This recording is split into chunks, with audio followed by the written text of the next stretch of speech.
Hello दोस्तों, एक बार फिर से स्वागत है आप सभी का।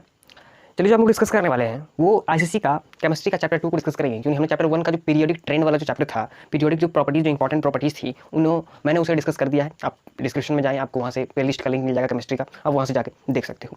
आज का जो टॉपिक है जो हम लोग डिस्कस करने वाले हैं, दैट इज केमिकल बॉन्डिंग। आज हम लोग डिस्कस करेंगे केमिकल बॉन्डिंग को। आज का वीडियो में सिर्फ हम डिस्कस करने वाले हैं कि केमिकल बॉन्डिंग होता क्या है, the cause of chemical bonding, nature of force कैसा काम करता है in between of atom in molecule और कंपाउंड, किस रूप से काम करता है उसको हम लोग देखेंगे। यानी केमिकल बॉन्डिंग की बात हो रही है, यानी केमिकल बॉन्ड की बात हो रही है। सिंपल सी बात है। तो एक बात तो हमें शुरू से पता है कि an atom is the smallest unit of an element. Atom क्या होती है? एक स्मॉलेस्ट यूनिट होती है किसी भी एलिमेंट की, किसी भी तत्व का जो परमाणु होता है वो एक सबसे सूक्ष्म, जो जिसको सबसे छोटी इकाई कह सकते हैं, वो होता है किसी तत्व का, किसी एलिमेंट का।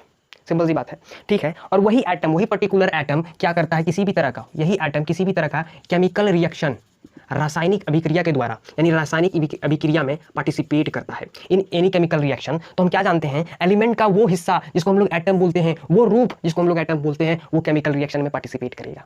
सिंपल सी बात है, वो केमिकल रिएक्शन में पार्टिसिपेट करेगा। यूनिट क्यों बोलते हैं, एटम एक यूनिट क्यों है एलिमेंट का? क्योंकि एलिमेंट का पूरा कार्य जो एक एलिमेंट करता है ना, उसका एक पर्टिकुलर एटम भी वो सारा काम कर सकता है। उसी को हम लोग, अगर कोई भी एक चीज, सेल को हम यूनिट क्यों बोलते हैं? क्योंकि सेल का बॉडी का जो पार्ट सारा काम कर सकता है ना, वो अकेला सेल कर सकता है, वो कंप्लीट वर्क कर सकता है। That's why that is a unit, वो यूनिट है हमारा बॉडी का। यहाँ एटम यूनिट एलिमेंट का क्यों है, स्मॉलेस्ट यूनिट क्यों है? क्योंकि एक एलिमेंट जितना काम कर सकता है, वो सारा का सारा काम ये एक पर्टिकुलर एटम कर सकता है। ठीक है, सिंपल सी बात है। यानी हम समझ रहे हैं कि कोई भी एटम है एलिमेंट का, वही केमिकल रिएक्शन के दौरान क्या करता है, पार्टिसिपेट करता है। और केमिकल रिएक्शन से क्या हो सकता है, केमिकल रिएक्शन के दौरान हम करते क्यों है, कंपाउंड बनाते हैं हम लोग। केमिकल रिएक्शन होता क्यों है भाई? कंपाउंड का फॉर्मेशन के लिए यौगिक बनाते हैं। रासायनिक अभिक्रिया के द्वारा हम लोग यौगिक का निर्माण करते हैं, कंपाउंड का निर्माण करते हैं। सिंपल सी बात है कि कंपाउंड का निर्माण करते हैं। अगर मैं आपसे पूछूं कि केमिकल रिएक्शन के द्वारा कंपाउंड बनते हैं, तो कंपाउंड बनते क्यों है, क्यों कंपाउंड बनते हैं? व्हाट इज, क्या जरूरत है कंपाउंड का? जरूरत हमें क्या था, जब हमारे पास एलिमेंट्स था ही 118 एलिमेंट्स हमारे पास उपलब्ध थे, लेकिन कंपाउंड्स आपसे पूछूं कितने हैं, तो ये कितने हैं पता नहीं, और कितने बनते हैं, हजारों, 10,000, लाखों की संख्या में कंपाउंड बनते गए, बनाते जाते हैं। आप जितना बनाओगे उतना कंपाउंड का निर्माण होगा। लेकिन एलिमेंट्स चेंज हो रहा है क्या? नहीं हो रहा है। ठीक है, यानी एलिमेंट्स 118 है, लेकिन compounds day by day increase कर रहे हैं। ठीक है, सिंपल सी बात है। तो मैं कहना चाहता हूं कि ये कंपाउंड इंक्रीज कर रहे हैं, एलिमेंट्स उतना का उतना है, तो कंपाउंड आखिर बनते क्यों है? उसका जो रीजन है ना, वो केमिकल बॉन्डिंग हमें समझाता है। कौन समझाएगा? कंपाउंड बनने का रीजन कौन समझाता है, कंपाउंड क्यों बनता है? अगर उसको समझना है तो आपको केमिकल बॉन्डिंग समझना होगा। केमिकल तो आपको समझ में आ जाता है, बॉन्डिंग समझते हैं क्या होता है। बॉन्डिंग क्या होता है? बॉन्डिंग मींस बॉन्ड का बात हो रहा है। बॉन्ड क्या होता है? बॉन्ड क्या होता है भाई? बॉन्ड, एलआईसी में जो बॉन्ड होता है, बॉन्ड पेपर दिया जाता है वो, कि एलआईसी आपको प्रॉमिस करती है कि आपका अगर टाइम पीरियड पूरा होने के बाद 8 साल का या 10 साल का टाइम पीरियड होता है, इतना इंटरेस्ट के साथ आपको ये कंपनी लौटाएगी, इतना रुपया। ये है कंपनी एलआईसी का प्रॉमिस। ये एलआईसी वाला बॉन्ड एक हम लोग जानते हैं। ठीक है, एक बॉन्ड हम लोग जेम्स बॉन्ड जानते हैं, एक बॉन्ड है जेम्स बॉन्ड। एक एलआईसी वाला बॉन्ड, यानी एनी एग्रीमेंट के बारे में बात होगी, एक जेम्स बॉन्ड के बारे में जानते हैं। एक बॉन्ड होता है, ये बोलते हैं ना कि मेरे में और तेरे में अच्छी बॉन्ड नहीं है, रिलेशनशिप नहीं है, वो जो कनेक्शन है उसको भी हम लोग क्या बोलते हैं, बॉन्ड बोलते हैं। किसको? कनेक्शन को। कनेक्शन आप इसी को बोल सकते हो लिंकेज। क्या? लिंकेज, कनेक्शन या लिंक जो है उसी को हम लोग क्या बोलते हैं, बॉन्ड बोलते हैं। या रिलेशनशिप को क्या बोलते हैं, relationship between any two things is known as bond. Connection, joint जो होता है वो सारा को हम लोग बॉन्ड बोलते हैं। ठीक है, यानी ये टर्म रिलेटेड टू बॉन्ड का कहने का मतलब है कि यहाँ पर किसी प्रकार का कनेक्शन बनेगा। क्या बनेगा? किसी प्रकार का कनेक्शन बनेगा, किसी प्रकार का हम रिलेशनशिप देखेंगे, लिंकेज देखेंगे। वो किसके बीच में होगा, वो हमारे फर्दर डिस्कशन की बातें हैं। देखिए, अब केमिकल बॉन्डिंग की बात करता हूं तो ये बॉन्ड जो है किस पर बनता है, ये बॉन्ड कहां पर काम करेगा, ये बॉन्ड जो है, ये कनेक्शन जो है किसके बीच में बनता है। सिंपल सी बात है, मैं किस और इशारा कर रहा हूं कि what is the definition of the chemical bonding. Chemical bond का डेफिनेशन क्या है, केमिकल बॉन्डिंग का डेफिनेशन क्या है? आपसे पूछा जाएगा कि केमिकल बॉन्डिंग का हमें डेफिनेशन तो बताइए। तो ये जो बॉन्ड है, ये केमिकल बॉन्डिंग का जो डेफिनेशन है वो क्या है, the force between any two atoms और group of atoms,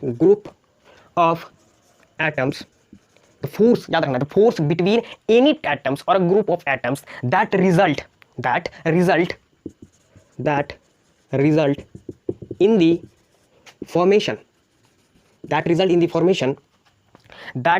formation of stable entity। क्या समझे? पहली बात, ये बॉन्ड क्या है, फोर्स है, दिमाग में याद रखना है। बॉन्ड क्या है, फोर्स है। बॉन्ड क्या है, फोर्स है बिटवीन एनी टू एटम्स, कोई भी दो एटम के बीच में हो सकता है, ग्रुप ऑफ एटम्स के बीच में हो सकता है, यानी कि इंडिकेटिंग कर रहा है मॉलिक्यूल्स के। ग्रुप ऑफ एटम्स को हम लोग क्या बोल सकते हैं, मॉलिक्यूल्स बोल सकते हैं, चाहे वो similar kind of groups of atom के हो या डिसिमिलर काइंड होते हैं, उसको हम लोग मॉलिक्यूल्स बोल सकते हैं। That result in the formation of stable entity. ये जो वर्ड है, स्टेबल बनाने के लिए क्या होता है, केमिकल बॉन्ड होता है। स्टेबल बनाने के लिए ये क्या है भैया, फंडा क्या है, उसको थोड़ा देर में समझेंगे। पहले ये समझिए, the force between any two atoms और group of atoms. Group of atoms कहने का मतलब है मॉलिक्यूल्स के बीच में कहां फोर्स, यानी मॉलिक्यूल्स के बीच में भी फोर्स क्रिएट हो सकता है, मॉलिक्यूल्स के बीच में भी बॉन्डिंग बनता है उसको बोल रहे हैं। तो force between any two atoms उसको भी क्या बोलेंगे हम लोग, बॉन्ड बोलेंगे, केमिकल बॉन्ड बोलेंगे, जिसके कारण रिजल्ट क्या निकलता है, एक स्टेबल एंटिटी, एक स्टेबल एटम का रूप लेता है। बॉन्ड होता क्यों है, कॉज नहीं पढ़ रहे हैं, कॉज इसके बाद पढ़ेंगे। सिंपल सी बात है, यहाँ एक शब्द में समझाना चाहूँ तो स्टेबल होने के लिए एटम क्या करता है, बॉन्ड बनाता है। अभी आप फिलहाल समझिए कि बॉन्ड होता क्या है, बॉन्ड इज नथिंग बट, आप दिमाग में हमेशा याद रखना है, हमेशा याद रखना है कि बॉन्ड कुछ नहीं होता है बाबू, बॉन्ड एक फोर्स होता है। ये जोड़ जो है ये क्या, कैसा जोड़ है, एक फोर्स है। हमने ये फर्दर डिस्कस कर लिया है, इलेक्ट्रॉन एफिनिटी में पढ़े, आप इलेक्ट्रॉन नेगेटिविटी में पढ़े, आप एटॉमिक रेडियस जब मैं करवा रहा था उस समय मैंने बताया कि एक फोर्स होता है, उसको हम लोग नाम भी दे चुके हैं अभी तक। तो electrostatic force, very strong force between the nucleus and electron, mean two positive charges और दो पॉजिटिव चार्जेस और दो नेगेटिव चार्जेस और both the positive negative charge के बीच में भी हो सकता है वो फोर्स। ठीक है, उसकी बातें मैं कर रहा हूँ। वो फोर्स कहाँ से आया, वो केमिकल बॉन्ड बनाएगा। इलेक्ट्रोस्टैटिक फोर्स आप जो पढ़ रहे हैं वो केमिकल बॉन्डिंग के थ्योरी, केमिकल बॉन्डिंग के थ्रू ही समझाया गया, वो फोर्स आया आखिर कहाँ से। ठीक है, उसको समझेंगे हम लोग अभी। तो अभी याद आपको फिलहाल क्या रखना कि फोर्स क्या क्या है, बॉन्ड है। फोर्स क्या है, बॉन्ड है। किसी दो एटम के बीच में जो फोर्स है वो भी बॉन्ड है, किसी दो मॉलिक्यूल्स के बीच में जो फोर्स है वो भी बॉन्ड है। सिंपल सी बात है, ये आपको याद होना चाहिए। अब बातें करते हैं, यानी इससे हमें क्या पता चल रहा है कि जो फोर्स होता है वो एटम्स के बीच में भी हो सकता है, फोर्स एटम्स के बीच में भी हो सकता है और मॉलिक्यूल्स के बीच में हो सकता है। इस आधार पर, एटम्स और मॉलिक्यूल के आधार पर केमिकल बॉन्डिंग को डिवाइड किया गया है। टाइप्स ऑफ केमिकल बॉन्डिंग की बात करेंगे, केमिकल बॉन्डिंग को डिवाइड किया गया है। इस केमिकल बॉन्डिंग को डिवाइड किया गया है, किसमें डिवाइड किया गया है, एटम्स के बीच में जो फोर्स होता है ना उसको हम लोग बोलते हैं इंटर एटॉमिक, क्या बोलते हैं, इंटर एटॉमिक केमिकल बॉन्डिंग। यानी एटम के बीच में जो बॉन्ड बनेगा उसको इंटर एटॉमिक, मॉलिक्यूल्स के बीच में जो बॉन्ड बनता है उसको इंटर मॉलिक्यूलर बोलते हैं, उसको इंटर मॉलिक्यूलर। सिंपल से याद रखना है, हमने भी डेफिनेशन से क्या समझा कि दो एटम्स के बीच में बन सकते हैं, मॉलिक्यूल्स के बीच में भी बन सकते हैं। इस आधार पर केमिकल बॉन्डिंग के दो पार्ट, इंटर एटॉमिक और इंटर मॉलिक्यूलर केमिकल बॉन्डिंग। ठीक है, हमें पढ़ना क्या है, इंटर मॉलिक्यूलर बिल्कुल नहीं पढ़ना है, ये हमारे सिलेबस में है ही नहीं। हमें पढ़ना है इंटर एटॉमिक। इंटर एटॉमिक के अंदर आपको क्या पढ़ना है मैं बता देता हूँ। आयनिक बॉन्ड पढ़ना है आपको, आयनिक बॉन्ड पढ़ना है आपको, कोवेलेंट बॉन्ड पढ़ना है आपको, कोऑर्डिनेट बॉन्ड पढ़ना है आपको, ये पढ़ना है। मेटेलिक बॉन्ड शायद आपके सिलेबस में नहीं हो सकता है, मेटेलिक बॉन्ड की भी चर्चा मैं थोड़ी बहुत कर देता हूँ। आयनिक बॉन्ड क्या होता है, जब कभी भी एटम्स के बीच में, यानी एटम्स कैसे होने चाहिए, एक मेटल होना चाहिए, एक नॉन मेटल होना चाहिए, बीच में कंप्लीट इलेक्ट्रॉन का ट्रांसफर हो जाए, क्या हो जाए, इलेक्ट्रॉन का ट्रांसफर हो जाए, तो क्या बनेगा आयनिक। कोवेलेंट कब बनता है, शेयर ऑफ इलेक्ट्रॉन के कारण, कोऑर्डिनेट कब बनता है, कोवेलेंट का ही एक हिस्सा है कोऑर्डिनेट बॉन्ड। ठीक है, उसको अलग से लेकिन पढ़ना पड़ता है, एक कोवेलेंट का हिस्सा ही है। इसमें हमें पढ़ना क्या पड़ता है, एक ही एटम क्या करेगा, एक ही एटम इलेक्ट्रॉन को क्या करेगा, एक ही एटम दोनों इलेक्ट्रॉन को, जो भी जितना भी शेयर होने वाला है, दोनों इलेक्ट्रॉन को एक ही एटम डोनेट करता है और एक ही एटम, दूसरा एटम जो क्या करेगा उसको एक्सेप्ट कर लेगा। एक डोनेट कर देगा, दूसरा एक्सेप्ट कर लेगा। ठीक है, तब बनेगा कोऑर्डिनेट। इसको एक्सप्लेन करेंगे, अच्छे से पढ़ेंगे इन अपकमिंग वीडियोस हम लोग देखने वाले हैं। इसके बाद मेटेलिक बॉन्ड, मैंने आपको बताया था मेटेलिक रेडियस वाले में, जब हमने आपको मेटेलिक रेडियस करवा रहे थे, हम आपको थोड़ा सा उसमें वंडरबॉल रेडियस जो करवाए थे उसके अंदर मैंने बताया था आपको मेटेलिक रेडियस के बारे में। होता क्या है, एटम जो होता है, ये देखिए सॉलिड फॉर्म में होता है, यानी कोई भी मेटल वो सॉलिड फॉर्म में होता है, क्रिस्टलाइन फॉर्म में, अमरफस फॉर्म में तो होता नहीं। क्रिस्टलाइन मतलब उसका जो एटम्स के बीच में जो दूरी बिल्कुल नहीं रहता है, एटम्स ऐसे सटे हुए रहते हैं एक दूसरे के साथ, पूरे एकदम क्लोजली पैक्ड, जिसको हम लोग बोल सकते हैं, कुछ ऐसे रहते हैं। ठीक है, कुछ ऐसे रहते हैं। हर एक एटम के पास न्यूक्लियस अपना होता है, पॉजिटिव चार्ज। ठीक है, हर एक के पास अपना एक पॉजिटिव चार्ज होता है। ठीक है, हर एक एटम के पास इलेक्ट्रॉन होगा, हर एक एटम के पास क्या होगा, इलेक्ट्रॉन होगा। ठीक है, हर एक एटम के पास इलेक्ट्रॉन होगा। तो एक ये जो एटम है इतना क्लोजली पैक होते हैं कि इसका न्यूक्लियस भी इस इलेक्ट्रॉन को अट्रैक्ट करता है। यानी ये इलेक्ट्रॉन हो गया ना, ये न्यूक्लियस हो गया, इसका इलेक्ट्रॉन हो गया, ये न्यूक्लियस हो गया, इसका इलेक्ट्रॉन हो गया। यानी ये एटम ही सिर्फ इस इलेक्ट्रॉन को अट्रैक्ट नहीं कर रहा है, इस इलेक्ट्रॉन को ये अट्रैक्ट कर रहा है, इसी इलेक्ट्रॉन को ये भी अट्रैक्ट कर रहा है, इसका भी न्यूक्लियस, इसी इलेक्ट्रॉन को इसका न्यूक्लियस, इसी इलेक्ट्रॉन को इसका न्यूक्लियस। यानी आप कह सकते हैं कि पूरा एक तरह का एक जाली टाइप का बन जाता है। इसका इलेक्ट्रॉन ये न्यूक्लियस भी ले रहा है, ये न्यूक्लियस भी कर रहा है, मतलब एक दूसरे के साथ पूरी तरह से जाली बना देते हैं। वहां पर आपको देखने को मिलेगा मेटेलिक बॉन्ड।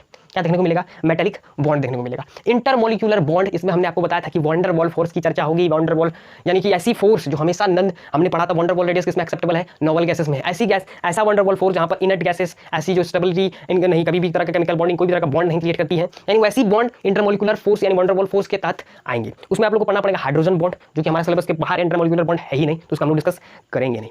अब जो बात आई कि नेचर ऑफ फोर्स कैसा हो सकता है, क्या हो सकता है, नेचर ऑफ फोर्स पर चर्चा हुई कि जो फोर्स है ये कैसी फोर्स है। मैंने बात की कि जो केमिकल बॉन्ड होती है आखिर में क्या होती है, एक फोर्स होती है। क्या होती है, फोर्स होती है किसी भी एटम के बीच में, किसी भी दो एटम के बीच में, या भी किसी भी मॉलिक्यूल्स में जो एटम है उसके बीच में होता है। ये होता है स्टेबिलिटी के लिए, इसका कॉज क्यों है उसको तो बाद में देखेंगे, लेकिन होता है फोर्स। ये होता है क्या, फोर्स। ये फोर्स किस प्रकार की फोर्स है, ये नेचर ऑफ द फोर्स हम लोग डिस्कस करने वाले हैं। क्या डिस्कस करने वाले हैं, nature of the force. Nature of the force कि केमिकल बॉन्ड के अंदर जो फोर्स का नेचर कैसा है, नेचर ऑफ द फोर्स को हम लोग डिस्कस करेंगे। तो इसके लिए कई तरह के साइंटिस्ट आए उन्होंने कई प्रकार का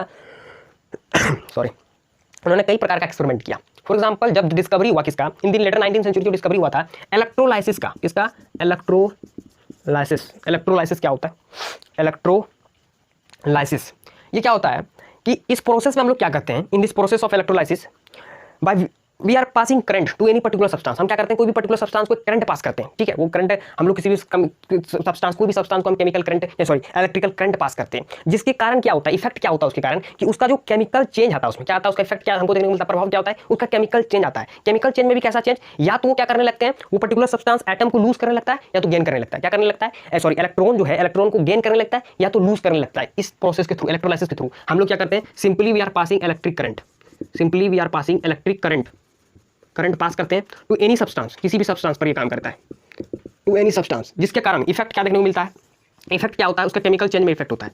और केमिकल चेंज में भी सबसे बड़ा इफेक्ट क्या देखने को मिलता है, या तो वो पर्टिकुलर गेन करता है और लूज करता है इलेक्ट्रॉन को, क्या करता है, गेन करता है या लूज करता है इलेक्ट्रॉन को, ये इलेक्ट्रोलाइसिस है, ठीक है। तो इसका इस्तेमाल किया गया था किसके द्वारा, ये प्रोसेस का इस्तेमाल, इलेक्ट्रोलाइसिस प्रोसेस का इस्तेमाल किया गया था जे बर्जेलियस और हम्फ्री डेविस के द्वारा, Humphry Davis and J Berzelius आप पहले भी 9th क्लास में सुन चुके होंगे कि हम लोग पहले यूज क्या करते थे कि एटम का जो सिंबल होता था वो पिक्टोरियल फॉर्म यूज करते थे, पिक्चर वाइज समथिंग। जे बर्जेलियस ने उसको चेंज कर दिया और alphabetic form of the symbol of element देखने को मिलता है हमें, वो किसके द्वारा दिया गया था, जे बर्जेलियस के द्वारा। हम्फ्री डेविस और जे बर्जेलियस ने मिलकर कुछ कार्य किया जिसके थ्रू इन्होंने क्या किया, बहुत सारे सब्सटेंस को डिस्ट्रॉय किया, डिकम्पोज किया through process of electrolysis. Electrolysis का प्रोसेस यानी इलेक्ट्रिक करंट पास करके उन्होंने क्या किया, बहुत सारे सब्सटेंस को क्या किया, डिकम्पोज किया, या आप जिसको बोल सकते हैं डिस्ट्रॉय किया, और बताया कि इन सब्सटेंस के एटम्स के बीच में कुछ फोर्स है, दैट अट्रैक्टिव फोर्स होता है। क्या होता है, वो अट्रैक्टिव फोर्स होता है, और वो जो अट्रैक्टिव फोर्स होता है वो चार्जेस के कारण आते हैं। किसके कारण आते हैं, इलेक्ट्रिकल ओरिजिन के कारण आते हैं, यानी चार्जेस के कारण क्रिएट होते हैं। इन्होंने क्या कहा था कि किसी भी सब्सटेंस के बीच का जो बॉन्डिंग बनता है ना, कोई भी केमिकल कंपाउंड के बीच में बॉन्ड बना है, अगर कोई भी केमिकल कंपाउंड एग्जिस्ट कर रहा है, इसका क्या मतलब है कि उसके अंदर जो एटम होंगे, ये मान लेते हैं कोई केमिकल कंपाउंड है, इसके अंदर जो एटम है, इन एटम के बीच इन एटम को होल्ड करके रखा है एक अट्रैक्टिव फोर्स। कौन होल्ड करके रखा है, एक अट्रैक्टिव फोर्स होल्ड करके रखा है, अट्रैक्टिव फोर्स। वो अट्रैक्टिव फोर्स कैसे क्रिएट हुआ, वो अट्रैक्टिव फोर्स क्रिएट हुआ ड्यू टू इलेक्ट्रिकल ओरिजिन और ड्यू टू चार्ज पार्टिकल। यहां चार्ज के कारण, due to charge, simply remember कर सकते हो कि चार्ज के कारण जो है ये फोर्स क्रिएट हुआ। जो हम लोग चार्ज पढ़ चुके हैं, that charge is known as non electrostatic force, और चार्ज उसी को बोल रहे हैं कि चार्ज के कारण एक अट्रैक्टिव फोर्स क्रिएट हो रहा है। उसी फोर्स को हम लोग थोड़ा सा देख रहे हैं, ठीक है। नेचर कैसा होता है बॉन्ड के अंदर, वही नेचर होता है जो इलेक्ट्रॉन, हम लोग पीछे पीरियडिक प्रॉपर्टीज में पढ़े थे, इलेक्ट्रॉनिफिटी में डिस्कस किया मैंने, और भी कई लेक्चर्स दिए गए उसके, ठीक है। तो अट्रैक्टिव फोर्स इन्होंने ये इलेक्ट्रोलाइसिस का इस्तेमाल करके कई सब्सटेंस को डिस्ट्रॉय किया, और कहा कि देखिए, जिसके कारण उन्हें पता चला कि कोई भी सब्सटेंस के अंदर में अगर एटम्स होल्ड हैं या बाइंड हैं, वो रीजन है कि अट्रैक्टिव फोर्स है उनके अंदर। और वो अट्रैक्टिव फोर्स कब क्यों है, वो क्योंकि उसके इलेक्ट्रिकल ओरिजिन के कारण, चार्जेस पोलैरिटी के कारण, पोल्स क्रिएट है एटम के बीच में, तभी चार्ज है, ठीक है। अगर वो पोल टूटता है तो एटम दूर हो जाते हैं, डिस्ट्रॉय हो जाते हैं, या बाइंड खत्म हो जाता है। सिंपल सी बात इन्होंने समझाई थी, कौन, हम्फ्री डेविस और जे बर्जेलियस, ठीक है। इसके बाद ये थ्योरी देने के बाद, ये सबसे लेटेस्ट थ्योरी कह सकते हैं, इधर देखा गया इन 1884 एक महान साइंटिस्ट और भी आए, हम हर साइंटिस्ट महान ही थे क्योंकि कुछ तो देख ही गए हैं। अर्हेनियस का थ्योरी था, एक साइंटिस्ट थे अर्हेनियस ने एक थ्योरी दी थी। उनका थ्योरी क्या था, उन्होंने कहा था कि कोई भी, यानी एक थ्योरी थी उनकी जिसके थ्रू उन्होंने कहा था कि सॉल्ट्स जो है ना वो ब्रेक डाउन होता है। क्या होता है, सॉल्ट्स ब्रेक करता है। सॉल्ट्स क्या करता है, सॉल्ट जो नमक है वो ब्रेक करता है, नॉर्मल सॉल्ट्स ब्रेक करता है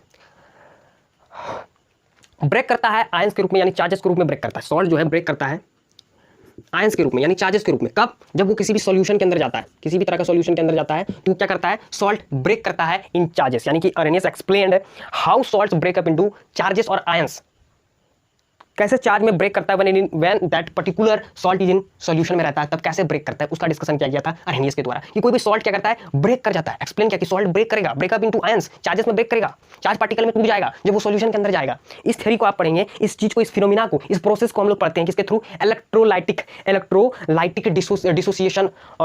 डिसोसिएशन ऑफ सॉल्ट के थ्रू। ये जो फिनोमिना है किसके अंदर पढ़ेंगे, इलेक्ट्रोलाइटिक डिसोसिएशन ऑफ सॉल्ट्स। ये फिनोमिना प्रोसेस को बोलते हैं। इस प्रोसेस को अगर आप विकिपीडिया पे सर्च करके देख सकते हो, what is the electrolytic dissociation of salt, उस पर आपको दिखाई देगा कि सॉल्ट ब्रेक करता है, breakup into ions when they poured in the solution, any type of solution में, तो ब्रेक डाउन करता है। इसके बाद उन्होंने रीजन समझाया उन्होंने रीजन समझाया। उन्होंने कहा कि there is a binding force between these atoms. क्या होता है? बाइंडिंग फोर्स होता है, binding force, there is a binding force between the atoms. और वो भी क्यों होता है? चार्ज पार्टिकल के कारण होता है। अगर चार्ज पार्टिकल के कारण नहीं होता तो ब्रेक डाउन किए तो आयंस में क्रिएट क्यों हो गए, चार्ज पार्टिकल में क्रिएट क्यों हो गए? क्योंकि वहां बाइंडिंग फोर्स था between the this atoms due to the charge particle. क्यों होता है ये फोर्स, क्यों होता है? मैं बार बार समझा रहा हूं, चार्ज पार्टिकल के कारण, चार्ज पार्टिकल के कारण, यानी चार्जेस के कारण चार्ज के सॉरी फोर्स क्रिएट होता है। उसी फोर्स को हम लोग बॉन्ड बोल रहे हैं, यहां पर बॉन्ड बोल रहे हैं। क्या बोल रहे हैं? बॉन्ड बोल रहे हैं। अर्नियस ने एक्सप्लेन किया।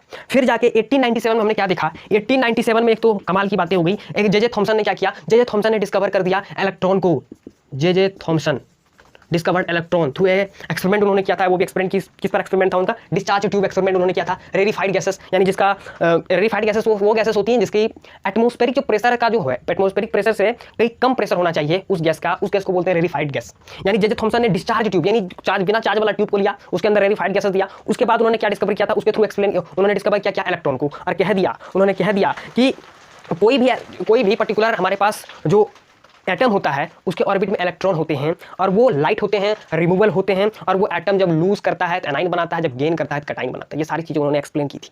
ठीक है, उन्होंने एक थ्योरी दी थी, पॉजिटिव नेगेटिव थ्योरी। उन्होंने एक थ्योरी दी थी, इससे कहा था कि कोई भी कंपाउंड जो है वो जो कॉन्स्टिट्यूएंट है, यानी जो जिससे भी बना है, वो पर्टिकुलर उसका कंपाउंड, उसका जो कॉन्स्टिट्यूएंट है उसके पास या तो पॉजिटिव, आइदर पॉजिटिव या नेगेटिव चार्ज होगा। इसीलिए वो कंपाउंड बाइंड है। जैसे NaCl में Na के पास पॉजिटिव चार्ज होता है, Cl के पास नेगेटिव चार्ज होता है। टोटल कंपाउंड है NaCl, कंपाउंड है जिसके अंदर Na के पास क्या है? NaCl क्या है? कंपाउंड है। NaCl क्या है? कंपाउंड है, कॉमन सॉल्ट। Na के पास पॉजिटिव चार्ज, Cl के पास नेगेटिव चार्ज। तभी यानी उन्होंने क्या कहा कि कोई भी कंपाउंड है ना, उसके अंदर जो कॉन्स्टिट्यूएंट है 100% उनके पास चार्ज था, तभी जाके वो कंपाउंड का रूप ले पाए। यानी सिंपल सी बात भाइयों मैं समझाना चाहता हूं कि जो बॉन्ड है, जो फोर्स है, दैट फोर्स जो इलेक्ट्रोस्टैटिक फोर्स हमने पढ़ रखा था, वही फोर्स की चर्चा हो रही है। That force created due to the charge, due to the charge के कारण ही बॉन्ड, ये फोर्स क्रिएट होता है। That particular force between the atoms, any two atoms और molecule, that force is bond. Bond बोलते हैं उसको, केमिकल बॉन्डिंग बोलते हैं। हाँ, अब बात आती है कि काउज ऑफ केमिकल बॉन्डिंग क्या है, what is the reason behind the chemical bonding. अब आई बात, अब आई जो आप इतना देर से इंतजार कर रहे थे। ये थ्योरी पार्ट थी कुछ कि how the elements, sorry atoms के अंदर जो फोर्सेस होती है वो कैसे आई, किस तरह से एक्सप्लेन की गई थी। अब मैंने उसको थोड़ा सा आपको समझाया। अब देखिए काउस ऑफ केमिकल बॉन्डिंग, ये समझिए, very important topic. Cows of chemical bonding, जैसे आपका क्वेश्चन बनने वाला है ऑब्जेक्टिव टाइप, जो कि इस बार का सिलेबस है एमसीक्यू, उसके through cows of chemical bonding MCQ में बहुत जबरदस्त क्वेश्चन पूछा जाएगा आपसे कि देखिए काउस क्या है, यानी बॉन्ड क्यों ही बनता है, उसकी चर्चा मैं करूंगा। तो बॉन्ड बनता क्या, उसका रीजन क्या है पता है आपको? आपने अभी आपकी बुक में मेंशन किया होगा, आप बुक देख सकते हो, उसमें लिखा है to achieve noble gas configuration, noble gas configuration इसी को हम लोग बोलते हैं ऑक्टेट रूल। क्या बोलते हैं इसी को हम लोग? ऑक्टेट रूल बोलते हैं। To achieve noble gas configuration या ऑक्टेट रूल, यानी नोबल गैस का कॉन्फ़िगरेशन करें, इलेक्ट्रॉनिक कॉन्फ़िगरेशन की बात कर रहा है। तो क्या होती है भाई, अगर आप नोबल गैस की कॉन्फ़िगरेशन करोगे तो NH2 NP6 ही मिलेगा ना। देखो तो करके NH2 और NP6 ही मिलेगा, यानी N का value according to period change हो जाएगा। 2 और 6 यानी टोटल 8 इलेक्ट्रॉन आपको कहाँ मिलेंगे? इन दी वैलेंस सेल। कहाँ मिलेगा? वैलेंस सेल में मिलेगा। कहाँ मिलेगा? वैलेंस सेल में मिलेगा। ऑक्टेट क्या होता है? ऑक्टेट क्या होता है? The group of 8 electron in the valence shell. The group of 8 electron in the valence shell is known as octet. यानी अगर 8 इलेक्ट्रॉन टूट गया, कहाँ पर टूट गया भाई? यानी कंप्लीट हो गया कहाँ पर? Valence, last shell of the particular atom, वहां पर जो पूरा हो गया 8 इलेक्ट्रॉन अगर, तो वो क्या कैसा आ जाएगा? ऑक्टेट रूल को फॉलो करेगा, यानी नोबल गैस कॉन्फ़िगरेशन को फॉलो करेगा। जो भी नोबल गैस कॉन्फ़िगरेशन को फॉलो करेगा वो कैसा होगा? आप बताइए वो कैसा होगा? यानी वो कैसा होगा? इनर्ट होगा, रिएक्शन नहीं करेगा, स्टेबल हो जाएगा। इनर्ट होगा, रिएक्शन नहीं करेगा और स्टेबल हो जाएगा। यही तो नोबल गैस की आप बोल सकते हो बिहेवियर है, नोबल गैस का बिहेवियर है। जो हमारे पास हीलियम है, नियॉन है, आर्गन है, क्रिप्टन है और जीनोन है, ये सब इसका क्या है, क्या बिहेवियर शो करती हैं? किसी भी तरह का रिएक्शन नहीं करती हैं, तभी तो ऐसा शो कर रही हैं। अभी तो नोबल गैस कॉन्फ़िगरेशन के अंदर आया, ऑक्टेट रूल को फॉलो करेंगी। सिंपल से समझ में आया बात, मैं क्या बात कर रहा हूँ?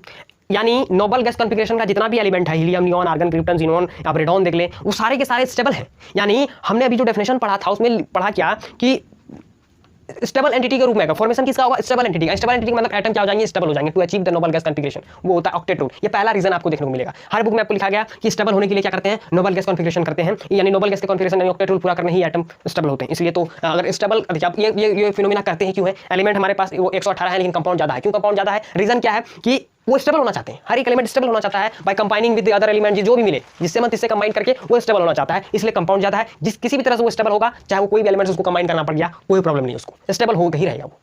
ठीक है, ये आप अभी तक पढ़ोगे कि यही रीजन है, आपको एग्जाम में भी लिखना यही रीजन। लेकिन आप हायर क्लास में जब जाओगे तो आपको पढ़ने को मिलेगा to lower potential energy of system. To lower potential energy of a system, उसको बोलते हैं cause of chemical bonding. Chemical cause क्या है? केमिकल बॉन्डिंग का जो मेन कॉज है वो पोटेंशियल एनर्जी जितना कम होगा ना उतना ज्यादा होगा। पोटेंशियल एनर्जी को डिक्रीज करने के लिए ही केमिकल बॉन्डिंग बनता है।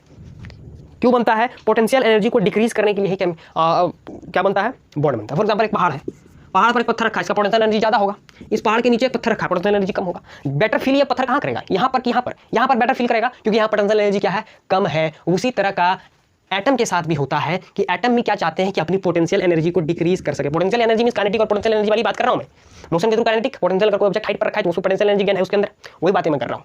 तो पहला रीजन जो आपको एग्जाम में अभी लिखना है वो फिलहाल आपको लिखना है to achieve the noble gas configuration. आप अभी अपना नॉलेज बढ़ाना चाहते हैं तो आप याद रख सकते हैं to lower the potential energy. Stable होने के लिए का मतलब हो गया कि एनर्जी को लोएस्ट रखना चाहेगा, वो एनर्जी को क्या करेगा? लोएस्ट रखना चाहेगा। सिंपल सी बात है, ये कॉज ऑफ केमिकल बॉन्डिंग था। नेक्स्ट क्लास में हम लोग देखेंगे, आज का इतना ही क्योंकि वीडियो बहुत लंबा बन चुका है, तो आज का सेशन यही समाप्त करते हैं। और नेक्स्ट वीडियो में हम लोग देखेंगे कि व्हाट इज आयनिक बॉन्ड क्या होता है, उसकी पूरी डिटेल में बातें करेंगे। इसके बाद हम लोग जाएंगे धीरे धीरे आगे, और चैप्टर थोड़ा सा बड़ा है, इसको लगभग ये 5 से 7 लेक्चर में जा सकता है। तो मिलते हैं नेक्स्ट वीडियो में, तब तक के लिए धन्यवाद। जय हिंद, जय भारत।